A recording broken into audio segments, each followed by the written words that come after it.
Hello, I'm Afraz Hamid. This is our second video on bike communities, and we are here with Evan Ravillas, Michael Colbert, Justin Chan, and Lana Wong. And there are many good ways we can implement this.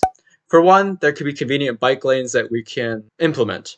For example, when we have bike lanes, we would have them connected to different houses and buildings and other kinds of structures that are pretty popular in neighborhoods, so anybody can easily travel from one place to another that they need to with a bike given the roads and routes that are already made.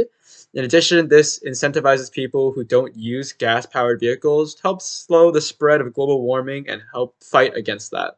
In addition, with that, only electric vehicles and bikes would be allowed in that kind of community, so it emphasizes either having a very clean vehicle or having the physical activity and human-powered mechanisms of riding a bike. However, emergency services will be authorized for this because they desperately need it at whatever fastest vehicle possible, regardless, to get to their job. There would be grocery stores, restaurants, and essential stores included within the neighborhoods. So instead of having to drive out really far, out of your neighborhood, for example, to get stuff, you can easily access something like that in your own neighborhood. There will be a facility or a shop or a different kind of area in your neighborhood where you're able to access via bike or electric vehicle if you'd like to, which is the best option we have. In addition, there will be public transportation available at the neighborhood entrances. So with that, when people are going into a neighborhood or leaving, they'd be able to access public transportation such as buses or trains or subways, and those they'd be able to take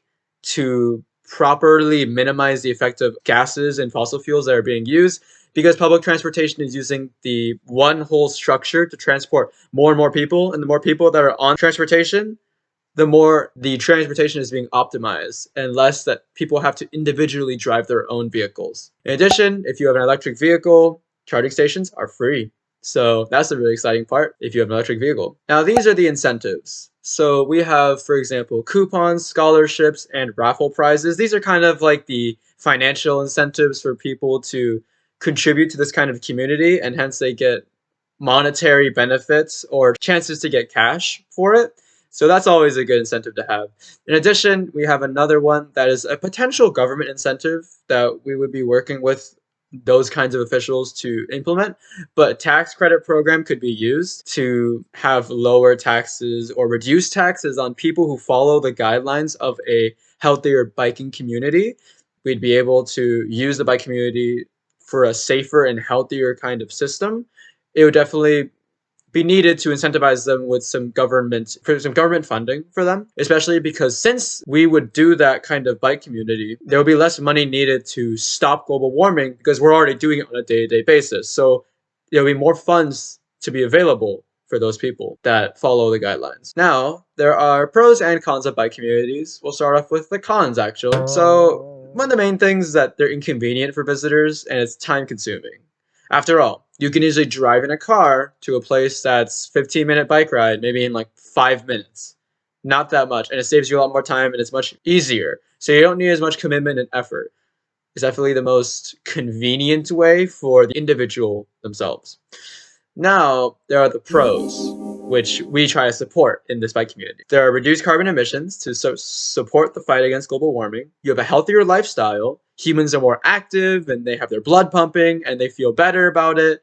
And there's a greater health for everyone. In addition, it relieves the healthcare system and expands American public transportation. So with that, this bike community also incentivizes riding your bike, obviously, and riding public transportation to optimize it. As I mentioned in the last slide, this would help to expand basic transportation, not just from your personal vehicle, but for any vehicle, for a bus, for a bike. When you're walking, you could be walking to different places. And that's how people can find much more diverse ways to get from point A to point B. The overall benefits and takeaways we'd like you to have from this presentation is that biking communities can improve Americans' overall well-being, mentally and physically. Their health is much better after they bike to different places instead of just taking a car.